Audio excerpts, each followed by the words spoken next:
Am I the a-hole for not going by my dad's because he always sides with his girlfriend and her daughter? My parents split custody. It's pretty random. Some days I'm home and sometimes I'm by my dad. I'm 15 female. Dad started dating Jane a while ago. Maybe a year. She has a daughter, Mandy, that's 12 or 13, I think. Then they started spending a lot of time at my dad's. They have their own apartment, but they're still always by him. The first time they stayed over when I was there and somehow Mandy ended up in my bed. Her mom has this cot/bed thing she brought to my dad's for her, but somehow I woke up in the middle of the night and she was in my bed. I kicked her out. Then my dad and Jane said that was mean, and I have a fool anyway, so I should share. There's other stuff. I have a chair in my dad's living room I got as a gift. It's comfy, and when I move out, it'll go with me. Well, Mandy always wants to race for the chair. Even when I win the race, my dad makes me let her sit in it because they're guests. So I ended up sitting on the floor because my dad has a recliner, and Jane lays across the couch. So I stay in my room instead. My dad's tried getting me to come out there by them, but why would I have to sit on the floor like a dog? He keeps saying I'm being a difficult teenager, but that's not it though. One time my mom and I went and did some stuff before she dropped me off. She had bought me a blanket that had my favorite team's logo on it. I was excited to sleep with it. Stupid, I know. So she let me take it to my dad's. My dad made me share it with Mandy because it wasn't fair that I got something and Mandy didn't. It's not just the blanket it's happened with. It's anything that I have to share. But if Mandy has something I'd like to use, it tells me it's hers, and if she doesn't want to let me, she doesn't have to. One time Mandy was reading one of my books, and Jane and my dad started fighting. Jane wanted to leave, so Mandy wanted to take my book. But I said no, so she wouldn't leave. My dad yelled at me to just let her have it. They made up, so I got it back, but if they didn't, I would have lost one of my favorite books. My dad and I had plans to go ice fishing. Just him and I, something we've done since I was 7. Well, he brought Jane and Mandy along. All they did was complain. It's too cold. Fish are gross. This is boring. So we left early and he just said, sometimes you have to compromise. When I got home, I was mad. My mom was annoyed and called him and they argued. And he talked to me and repeated his compromising BS. I was supposed to go back to him a few days later, but I decided I didn't want to. I never even spent time with just him anymore anyway, so what's the point in going there? I told my mom, she said it was my choice. So I told him, and he said, I'm just used to being an only child and I can't be spoiled my whole life, and that I can't run away whenever there's a problem. Well, since then, his family is trying to get me to go back too. Am I the a-hole for not visiting my dad anymore? Now for the top comments. Not the a-hole. Your dad is failing you as a parent. Go back, with your mom waiting, and pack up everything important item you have at your dad's so that Mandy can't get her grubby little hands on your stuff. That's what my mom wants to do too. Right now, he's holding my Switch and saying I'll only get it back when I come over to talk things out.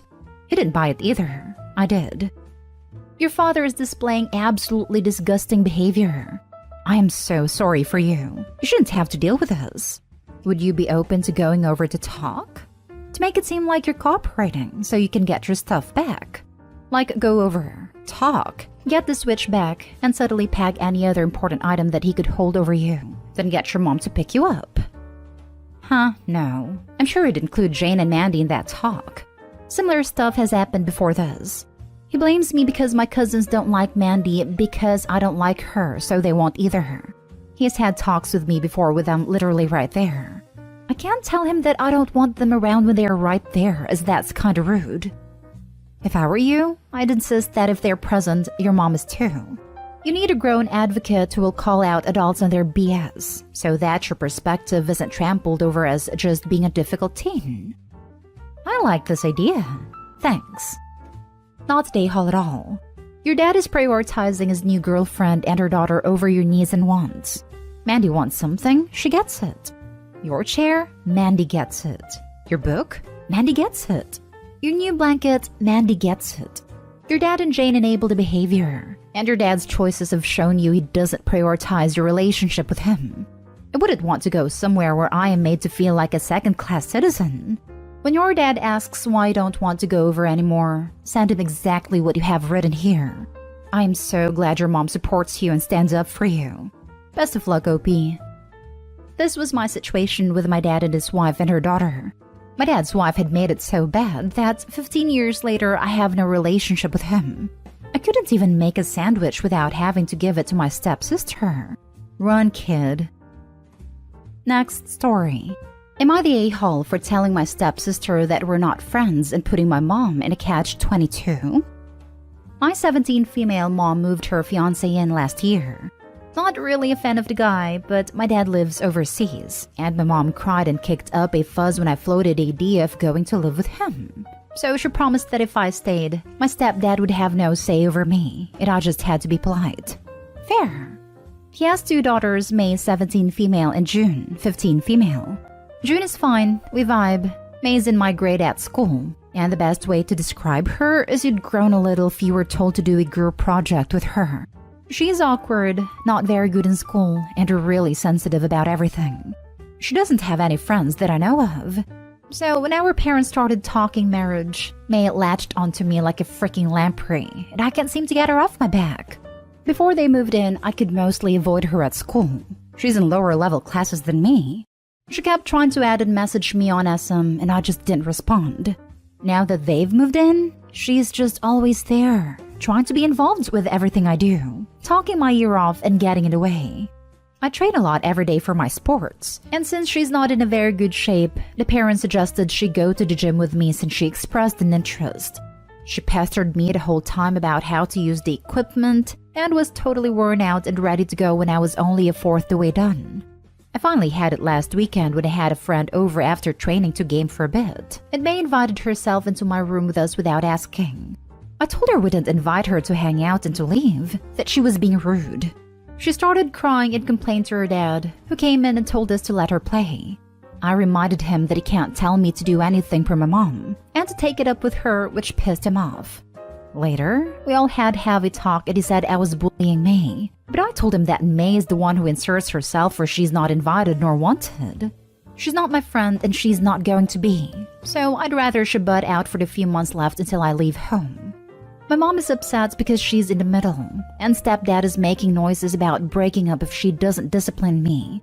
I've told her if she caves, I'm not coming back here while he lives here once I'm out. May has been being a drama queen and crying about it to the point that even June told her to shut up. My mom says May is just sensitive and lonely, but I don't see how that's my problem to fix. Not day home. None of these problems are yours to fix. The fiancé father threatening to break up is between your mom and him. If he is this upset that he can't boss you around, that should be a red flag to your mom. How he treats you is what you need to be concerned about, and he overstepped a boundary here. You did right by you to point that out. Could you be more friendly to May? Yes. But you don't find her interesting and she's inserting herself into your life. She's desperate, clearly. And yes, her problems stem from the parenting she received, so she is just coping as best she can. As someone who has shaken the weird girls off of me in school, I've grown up to regret it. I was harsh for superficial reasons. They didn't fit into social hierarchies in school, and I didn't want to taint my image with my peers by hanging out with the social rejects. And I watched these girls shut themselves off from the world entirely after it became clear I didn't want to be their friend. Ultimately, it is not my fault nor responsibility, but I do wish I could go back in time and act a little differently, more compassionately for their sake. You don't owe it to her to be her best friend, but you do owe it to her to treat her with dignity. Just don't do or say anything you might regret. As someone who has shaken the weird girls off of me in school, I've grown up to regret it. I was harsh for superficial reasons. Flip side is both someone who was a weird girl and also befriended a lot of weird girls and guys. Even when I didn't jive with them, I regretted it. It takes a lot of energy to essentially teach someone how to be around other people. And no matter what you do, you end up looking like a bully when you eventually need to establish boundaries. People encourage you to befriend and help them get along more with others, but will turn around and accuse you of being toxic or trying to kill their individuality the moment you suggest certain behaviors, or a detriment to making friends.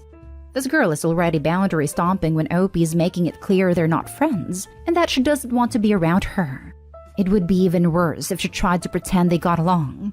Better to establish the need for space right off the bat and clearly so that there was a chance of civility, rather than Opie never getting a chance to breathe again without there being waterworks. Next story is titled, Am I the a-hole for asking my in-laws to choose between me and a daughter they never had? I, 30 female, have been married to my husband, 38 male, for 9 years, and I have a long history of conflict with a woman named Sally, who used to be my husband's best friend. The trouble started right after my husband and I started dating. He had a best friend, let's call her Sally, who he now realizes he had an inappropriate relationship with. I got hateful messages after we started dating about how I stole him from her and how toxic I was. The next conflict was a couple of years later. She separated from her husband and turned to my husband for comfort.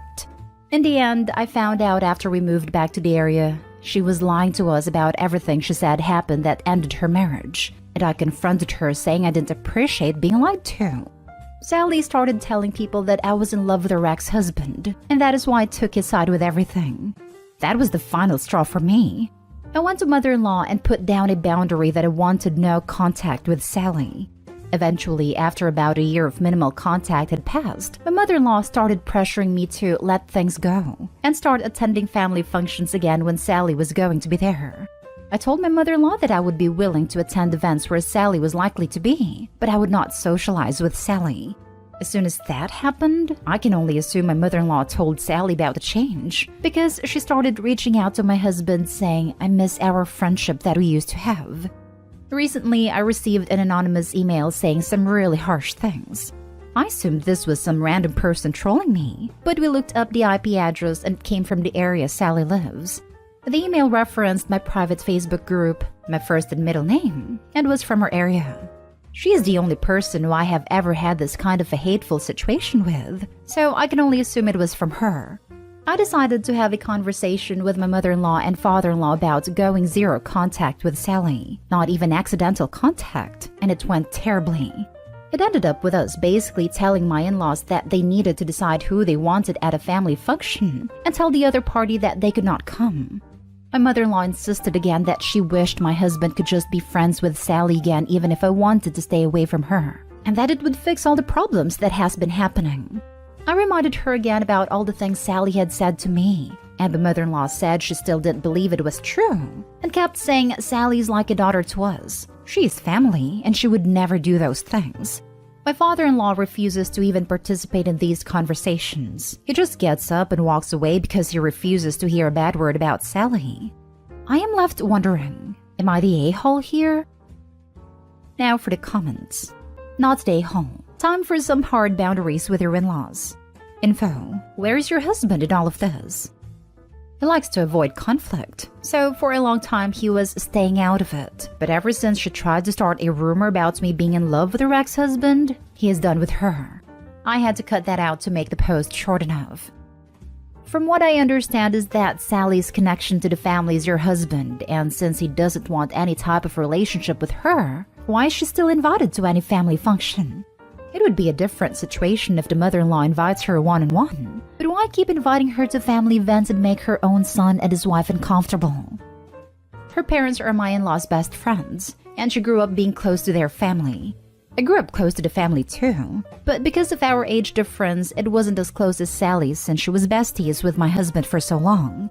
She calls them her second parents, and they say she's like their daughter. Sounds like you're up against not just one relationship, but 3. Safe to assume that your in-laws fear that if they set a single boundary with Sally, they'll risk losing her and her parents/their best friends. People they've known a lot longer than they've known you. You're right to die on this hill, but understand what you're asking of them and temper your expectations accordingly. This may result in them sacrificing both you and your husband to keep the peace with Sally's family. That's a good point, and I'd want to have considered. Thank you for commenting. It helps me look at things from all angles. Last story. Am I the a-hole for defending my grandmother's decision to put me in her will and life insurance as main beneficiary? I, 30 female, have always been really close to my grandma. Even when my aunts and cousins lived with her, we would spend time together, just the two of us. Originally, it was because my own mother, her daughter, was very neglectful of me. But as I got older, we both realized we had a lot in common. I got emancipated at 16, and my grandma was my biggest supporter. As soon as I was able to, I returned the favor and helped her out with whatever she needed. Grocery shopping, yard work, deep cleaning her house. She has very poor eyesight, so can't drive. And after my grandpa died, she needed help. None of my family, aunt, her kids, uncle and his kids, mom and my younger sibling, stepped up. My grandma recently got into an accident. She needed surgery and almost died. Now that she's home and doing better, albeit needs more help than before, she decided to update her will.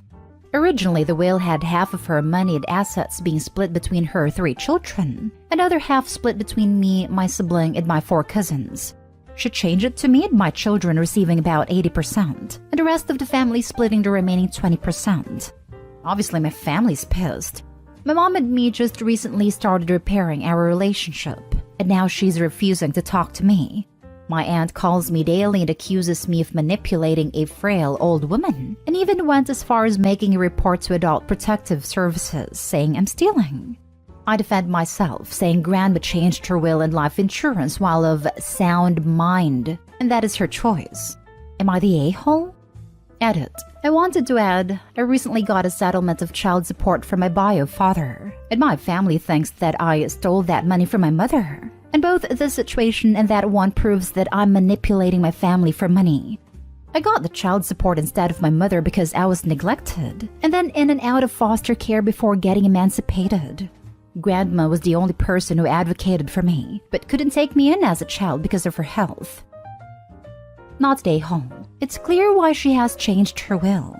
These people are just entitled and greedy.